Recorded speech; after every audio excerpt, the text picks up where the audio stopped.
E aí, galerinha? Virei youtuber, mano. Vai brincando. Ó, várias mudanças aí. Slide bonitinho, vídeo aula. É necessidade. Tá? Então a necessidade nos levou até esse ponto. Tudo bem? Galera, eu não sei. Eu tô gravando aqui por um recurso do Windows 10, né? Uma interface do Xbox aqui. Não sei se vai ficar muito bom. Eu fiz algumas de teste aqui. Acho que o áudio fica razoável.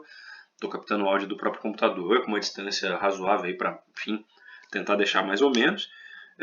Mas é o melhor possível, assim, nesse primeiro momento. Depois eu vou tentar pensar numa estrutura melhor para a gente poder fazer gravações melhores ou pensar em outros modelos. Eu sei que o Dani também já está estudando isso, o Marcelo também. Enfim, a gente está vendo outras formas de conseguir levar para vocês o conteúdo da melhor forma possível. Ainda revisão, tá? A gente vai tentar revisar um pouquinho agora a história do Brasil. Não são exatamente os dois primeiros módulos, né? Porque no meio deles aí a gente passou pelo entendimento dos povos mesoamericanos, né? Ou a denominada lá América pré-colombiana. Eu não vou colocar isso nessa revisão para não ficar confuso. Então a gente vai pensar só as grandes navegações, o que for sucintamente aquilo que for mais importante, e depois um pouquinho do Brasil pré-colonial. Tá? Depois a gente faz mais uma pensando no Brasil colônia e já avançando um pouco mais para o conteúdo novo. Não sei, na verdade. Acho que vou tentar chegar nesse conteúdo novo em breve, ainda essa semana. Bom, vamos lá, galera. Quando eu falo das grandes navegações, é praxe a gente falar do pioneirismo português. Nós vimos na nossa primeira aula todo o processo de centralização monárquica portuguesa. Processo longo que começa lá no século XII, em 1139, com Dom Henrique de Borgonha vindo ali combater os árabes na Península Ibérica, certo? Isso está extremamente relacionado com o pioneirismo português. É um processo de conflito longo que visa conquistar o território. E esse processo vai do século XII ao XIV. Nas páginas 438 e 439 a gente tem muito bem explicado lá esse processo, certo? Apostila 1, ainda no comecinho da apostila 1, na frente 1, que é a frente de Brasil.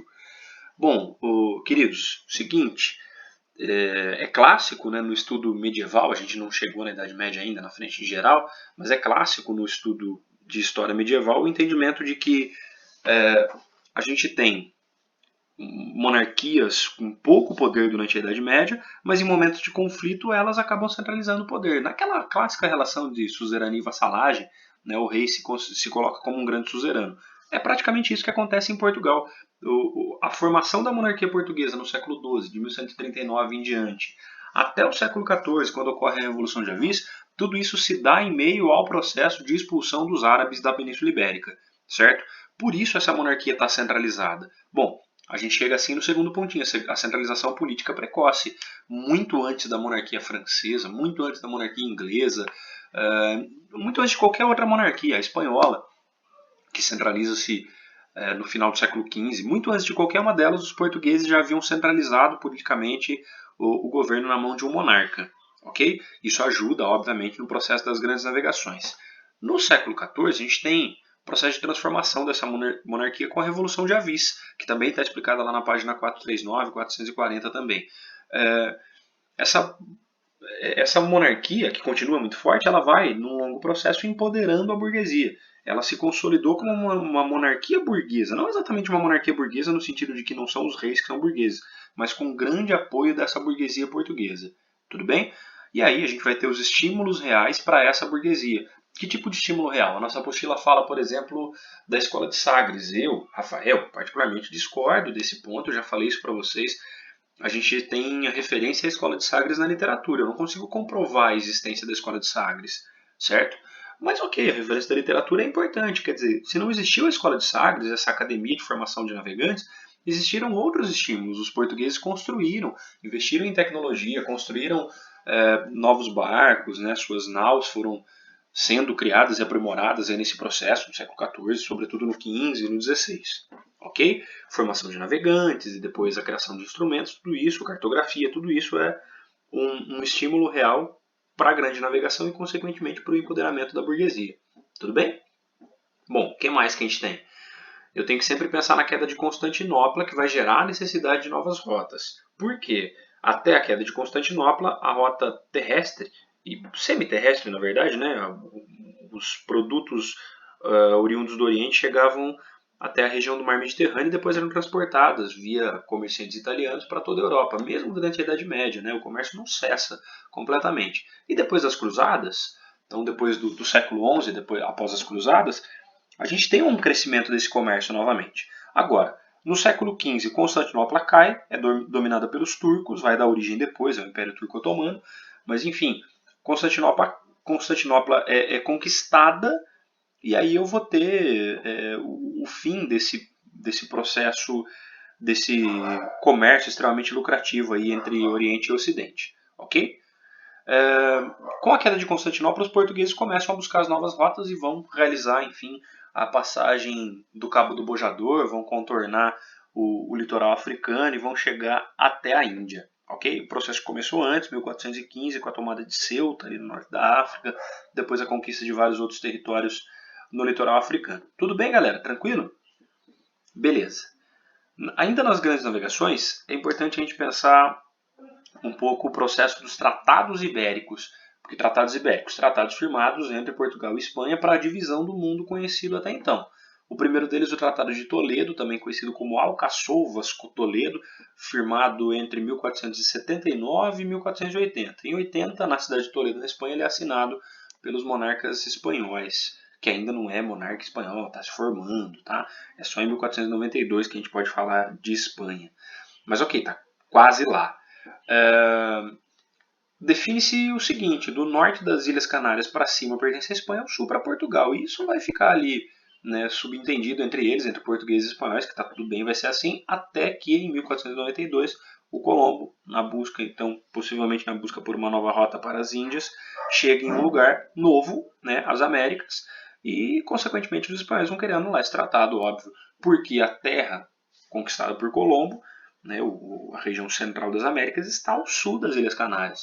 Certo? Então, pensando dessa forma, faz todo sentido os espanhóis quererem anular esse tratado. Por isso eles vão propor, com o apoio do Papa, a monarquia espanhola, os reis Fernando e Isabel, os reis católicos, conhecidos como os reis católicos, por isso com um grande apoio papal, eles vão propor essa bula interquetera, ou interqueteira, tanto faz, ou etc. Define-se que novos territórios conquistados vão pertencer aos espanhóis. Na página 442 e 443 nós temos todos os tratados bonitinhos, eu não coloquei print deles aqui, mas tá fácil para vocês olhando lá na apostila as definições desses tratados. Os portugueses obviamente se opõem a esse tratado, falam que ele está injusto, propõem uma expansão dessa linha imaginária, aumentam a possibilidade de conquistas portuguesas, e aí nós temos o Tratado de Tordesilhas, firmado em 1494. Que nos ajuda a entender que em 1500, quando chegaram aqui, os nossos amiguinhos portugueses, ora pois, já sabiam que existia um território aqui. Beleza? Tranquilo? Esses tratados vão vigorar por muito tempo, eles vão ser questionados por outras monarquias, é clássica a oposição dos monarcas franceses, né, que ironicamente falam que querem consultar o testamento de Adão para saber se essas terras realmente pertencem a Portugal e a Espanha. Isso vai gerar conflitos, obviamente, mas aí é um assunto para um outro momento. Tranquilo? Das grandes navegações, o essencial é isso. 1500, os portugueses chegam aqui e aí a gente vai ter esse período pré-colonial, de 1500 a 1530, 32, mais ou menos. Por que os nossos amiguinhos portugueses não têm interesse em colonizar o Brasil entre 1500 e 1530? Primeiro item, fundamental. Eu tenho um lucrativo comércio com o Oriente. Os portugueses chegaram, contornaram o litoral sul-africano e conseguiram chegar na Índia. Esse comércio é extremamente lucrativo. Ele também é dispendioso. Os portugueses gastam bastante para manter esse comércio e isso vai ser um dos fatores que vai gerar a quebra desse comércio depois. Além disso, ocorre a reabertura das rotas do Mar Mediterrâneo e aí o comércio português vai para Cuba e os portugueses vão ficar a ver navios, para usar uma expressão que eles gostam. Tudo bem?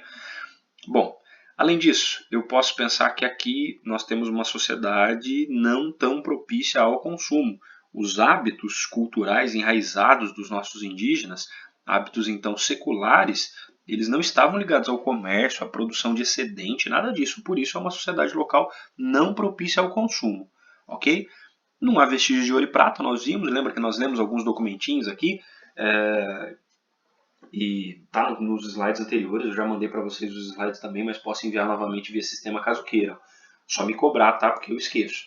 Enfim, não há vestígios de ouro e prata. Nós lemos lá as cartas do Pero Vaz de Caminha, vimos que os portugueses fazem expedições de reconhecimento e depois expedições de policiamento. Tudo isso vai sendo feito. Tem um barulho ao fundo, é a minha cachorra tentando entrar no quarto, tá? Não liguem. Pequena interrupção, depois eu mando uma foto dela para vocês, dessa pentelha. Bom, galera, não há vestígio de ouro e prata, nós vimos os documentos que comprovam isso, e aí, enfim, tudo isso vai nos levando à seguinte conclusão. Os portugueses têm outros interesses em outras partes do mundo e por isso não estão aqui, não ocupam efetivamente o nosso território. Consequências dos dois últimos itens: não há ocupação efetiva do território e eu tenho um empoderamento das poucas lideranças locais. Isso é uma consequência no longo prazo. Os portugueses vão criar estratégias para dominar politicamente o território. Eu sei que eu estou devendo uma aula disso para vocês, vou fazer. Vamos falar lá de capitania hereditária, governo geral, entender melhor a formação política do Brasil, a partir de algumas perspectivas, entre elas a do Caio Prado Júnior. Mas, enfim, nesse processo de tentativa de centralização do poder, isso acaba não acontecendo. As lideranças políticas locais, as poucas lideranças locais, acabam sendo mais fortes. Beleza? 1530 em diante, aí os portugueses vão iniciar o nosso processo colonial. Eu já tinha citado a Laura de Melo e Souza e a cito novamente com direito ao coraçãozinho, porque a Laura de Melo e Souza é sensacional. Ela diz o seguinte: descoberto o Novo Mundo e instaurado o processo de colonização, começou a se desenrolar o embate entre o bem e o mal.